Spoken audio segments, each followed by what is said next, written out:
Sono Maria Luisa Fatteri, da oltre 30 anni rappresento la ditta L. Fatteri, che è un'azienda a livello familiare, lavoro con mia sorella e lavoriamo su telai antichi, su telai tradizionali, orizzontali, e su questi telai facciamo sia il tappeto che l'arazzo. Col tappeto si lavora con la a pivionis e sull'arazzo con a bagas.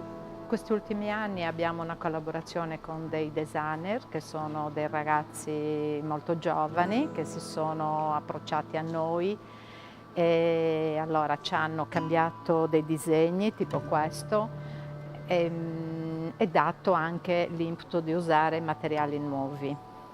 Ed è troppo bello fare questo esperimento, ci piace tanto.